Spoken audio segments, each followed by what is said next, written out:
سلام بچه ها، وقتتون بخیر. به کانال یوتیوب من خوش اومدید. امروز اومدم با آموزش این کش موی خوشگل.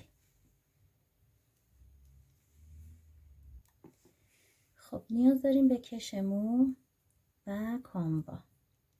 ببینید یه دور قلاب میبرم دور نخ، میبرم داخل کش مو و یه پای کوتاه میزنم. نخو من میخوام لای بافتم پنهان کنم. دور تا دور کش مو رو من پای کوتاه میزنم. باید طوری پای کوتاه بزنید کنار هم قرار بگیره، یه خورده فشرده که کش زیری پیدا نباشه. دور تا دور کارو من میبافم. خب اینجا من اینو بافتم با رنگ قرمز. ادامه کارو ببینید، میام به اولین بافتم به صورت یه بست وصلش میکنم. نخو قطع میکنیم به این صورت. خب بچه ها، من رنگ نخو عوض میکنم. اینجا تموم شده کارم. میام یه مقدار از این طرف تر یه رنگ دیگه میندازم داخل کارم.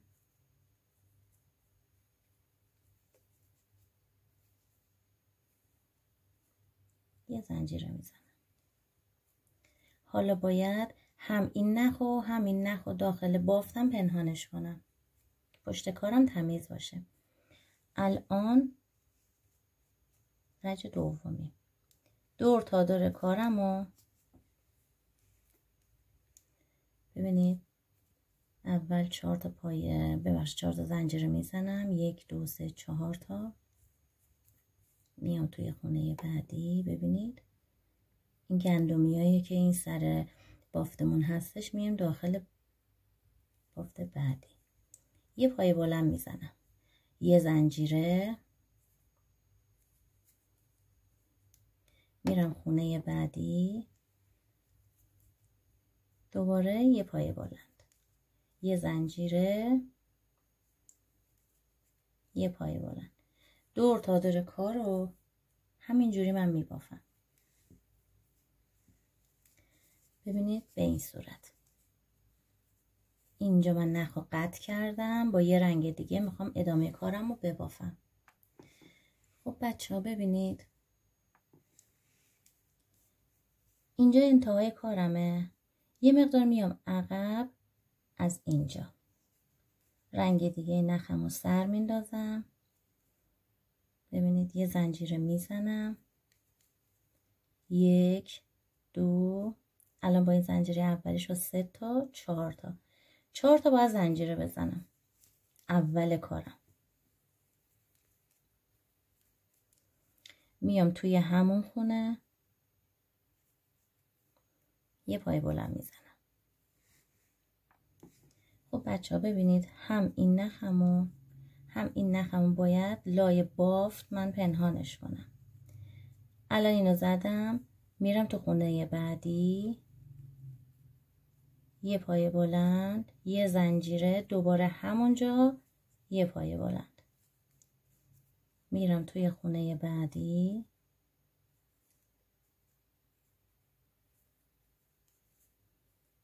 یه پای بلند، یه زنجیره، دوباره همونجا یه پای بلند. دور تا دور کارمون ببینید به این صورت. دور تا دور من میبافم تا اینجا. ببینید این دوتا نخمون لای بافت، من اینجا اضافه نخ و قیچی میکنم. ادامه کار رو میبافم. خب بچه ها نگاه کنید، رسیدم به آخر کار. ببینید الان با یه بست وصلش میکنم به سر رجم که 3 تا زنجیره خورده بود. روی سومی زنجیره به این صورت یه زنجیره میزنم. نخو قطع میکنم. میخوام رنگ دیگه بزنم با یه رنگ دیگه. ببینید یه مقدار میام از اونجایی که قطعش کردم اینجا. نگاه کنید داخل این دوتا پایه میرم اینجا